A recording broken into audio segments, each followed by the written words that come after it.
Hello everyone, welcome to the Heroes Initiative powered by IPCA. These heroes are instrumental in improving quality of life of the patients.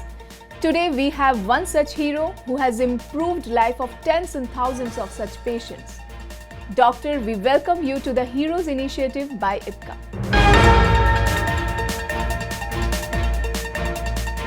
So doctor, let's start with the dry eye, our family problem. My first question for you, what are the common symptoms of dry eye and how can I tell if my family members might be suffering from it, doctor?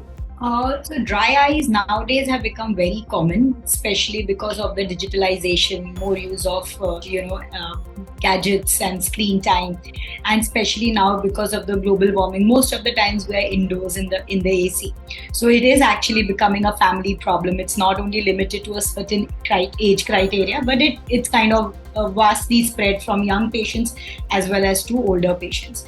So how do I come to know whether I have dry eyes, or how do I come to know if my family people have dry eyes? So the most common features of dry eyes is that our eyes feel tired.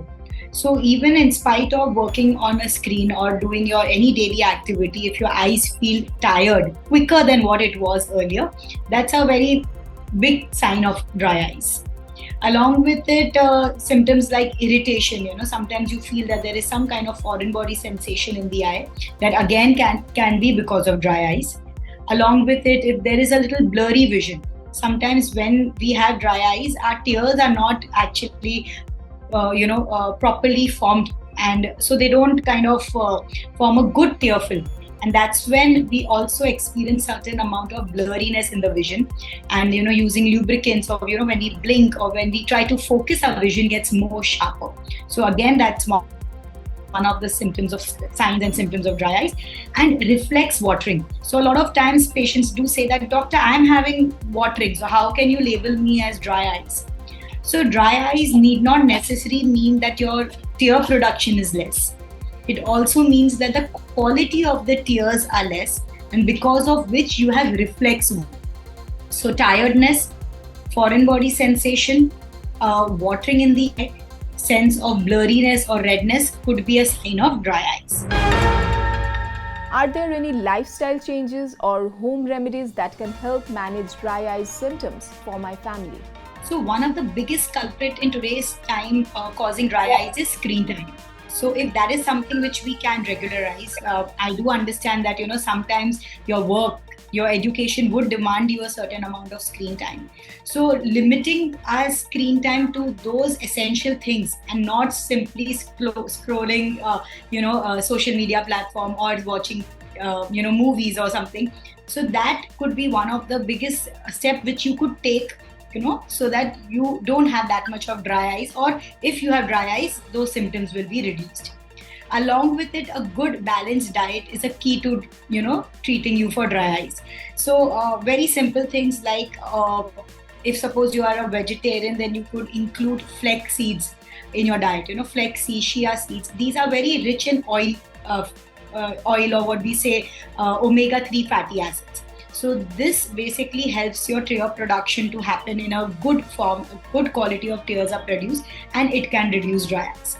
And if you're non-vegetarian, fish is a very good source of oil and omega-3 fatty acids, so that can be taken care of. Certain lifestyle modification, like I said, screen time. Along with it, there are certain medications which also causes dryness, especially like those cosmetic treatments which we take, isotretinoin, retinol creams and all, they cause dry eyes.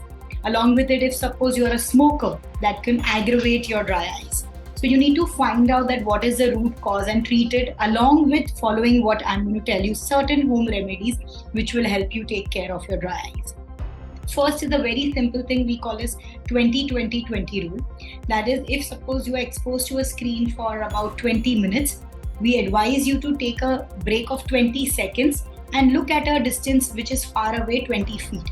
This basically what it does is it breaks your fusion of the eye, and it leads to a relaxing of your muscles. Along with it, your dryness is also reduced. And one very simple thing what you could do is, in between, whenever you take breaks of your work or in between, it's a good habit that you go to the restroom, splash a little, lukewarm water in your eye, that will also cause, that will also help you take care of the dryness in the eye. And a good 6 to 8 hours of uninterrupted sleep, that again plays a very, very important role in tear production. Can dry eyes lead to more serious eye conditions if it is left untreated? And what kind of preventive measures should we take, doctor? So dry eyes vary. It can be from mild to moderate to severe. So mild and moderate dry eyes would not lead to any kind of severe problems, but yes, severe form of dryness can lead to vision threatening problems, like your vision will become blur, or you may also tend to lose your vision permanently. So that's the reason that any dry eyes should not be taken very casually. You should consult a doctor, should do a proper examination, and then follow treatment. A lot of time what happens, especially in our Indian society, is that this helped me, so why don't you use this, that over the counter or here and there advice of course should be taken, but if suppose the problem is more or it's consistent, it's better that you get yourself checked with a proper ophthalmologist and take a proper treatment, because if we take treatment in time, there are very, very less chances that you will lose your vision because of dryness. So doctor, your expertise and insights on dry eye, a family problem, are really invaluable to this initiative, and we believe your participation will greatly benefit the patients.